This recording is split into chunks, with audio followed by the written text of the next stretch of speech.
Train मकानी कार्य करने के लिए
ఇప్పుడు పోలీస్ సెక్యూరిటీ నేను అడిగిండేది కాదు, కోర్టు పోతే కోర్టు ఆర్డర్ ఇచ్చింది.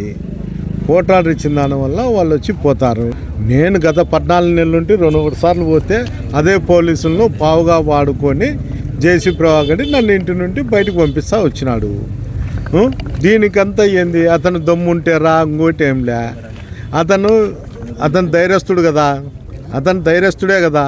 వీళ్ళంతా వ్యవస్థనంతా అడ్డు పెట్టుకోవద్దు. మనం రాత్రిలో మా ముసుగులు వేసుకొని ఇళ్ళ మీద రాళ్ళు వేపియాక మనం ఎవరింటి మీద అంటే వాడి ఇంటి మీద. వాడు మొగోడే కదా, ఒకసారి కావాలంటే టెస్ట్ చేయించుకో, మన మొగోడో కాదో ఇంకోటో. వాడికి చేతనైతే ఎప్పుడు డేట్ ఇచ్చాడో ఇమ్మను. దమ్ముంటే నేను వచ్చేది ఏంది, వాడు ఆడ కూర్చొని నన్ను రమ్మనేది. ఇప్పుడు ఎస్పీ గారికి చెప్పమను, పంపిండి ఎక్స్ఎమ్మెల్యేను వాళ్ళ ఇంట్లోకి, మీరంతా పోండి అని చెప్పమను. వాడు చెప్పినట్లు ఆడుతున్నారు తప్ప నేను చెప్పినట్టు పోలీసు అధికారులు ఆపుతుంటే ఇట్లా బార్గెట్లు వేసుకొని నడి రోడ్డు మీద నేను కూర్చోవాల్సిన అవసరం లేదు, నాకు ఉండాల్సిన అవసరం లేదు.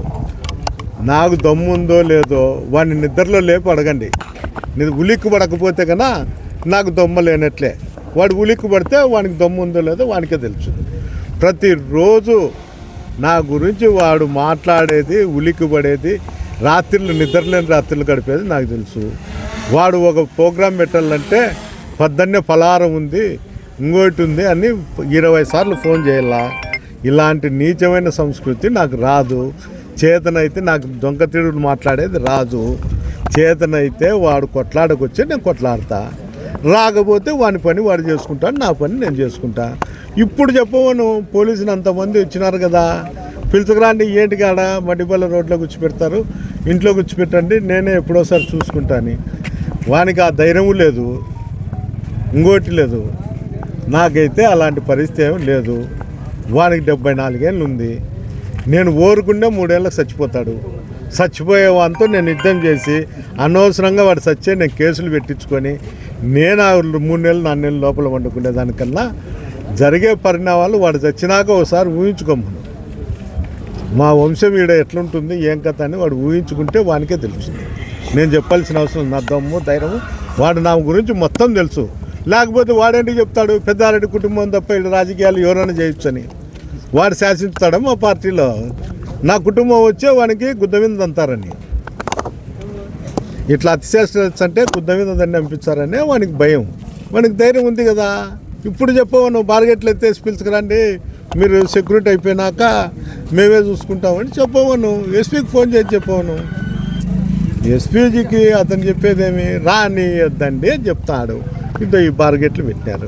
ఆఫీస్ రికార్డు మీకు ఎవరన్నా ముఖ్యమైన వాళ్ళు ఉంటారు, మీడియా వాళ్ళకి ఎవరన్నా, ఆ సిఐల్ని ఎస్ఐల్ని అడగండి, ఏమయ్యా మీ పరిస్థితి ఏమి, 14 లేచి అడ్డ పెడతారని. ప్రభాకర్ రెడ్డి చెప్పినాడంటారా, ఎస్పీ చెప్పినాడంటారా, వాళ్ళని అడగండి.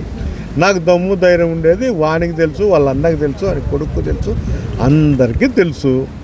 వాని జీవిత కాలము మాతో వాడు ఫైట్ చేస్తానే ఉన్నాడు. ఏమి కాదు, ఇంతకుముందు పల్లెలలో పెడతాండే, వాళ్ళతో ఏడన్నా ఏదన్నా జరిగితే కేసులలో పెడతాండే. ఇప్పుడు వానికి చుట్టుకుంది కాబట్టి పద్దన లేచినప్పటి నుండి వేరే వాళ్ళకి చుట్టుకోలే, మాకు వానికే చుట్టుకుంది కాబట్టి వానికి దిక్కు తెలిలే. ఏం మాట్లాడతాడు తెలుసు, మతిస్థిమితమే చేస్తాడు. 74 ఏళ్ళు నేను కొట్టడంలో వాడు సచ్చే, ఆ కర్మ అంతా నాకేంటికి, ఎట్లా సచ్చాడు ఇంకా 4 ఏళ్లకు. ఇంకా సచ్చేవాడిని పట్టుకొని నేను వానితో రాజకీయం ఆడి వాని గురించి మాట్లాడుతుండేదే తప్పు. విధిలేని పరిస్థితి, దాంతోనే వాని గురించి మాట్లాడాలా. వాడిని ఉచ్చరించినా కూడా తప్పే. ఏంటికంటే 2-3 ఏళ్ళకి చచ్చిపోయిన ఆ కొడుకుతో నేను మాట్లాడితే అన్నీ తక్కువ వచ్చినా వానికి శ్మశానాల కింద పడినాడు కదా. వాడు మొగోడే కదా, వాని చేతిలో అధికారం ఉంది కదా. కూల్చమను ఏమి కూల్చే నేను వద్దంటానా. వాడిని ఎట్టి పరిస్థితిలో ఏది కావాలంటే అది చేయమను. ఎట్లా కూల్చాడయా? వాళ్ళ ఆయన సొమ్మ?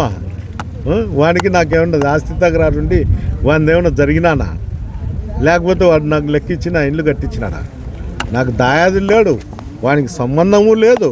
వాడు నా ఇల్లు కూల్చాలంటే వానికి ఏం జరుగుతుందో వానికి బాగా తెలుసు. నా ఇంట్లో అంత అంచు కూడా తగలేడు వాడు.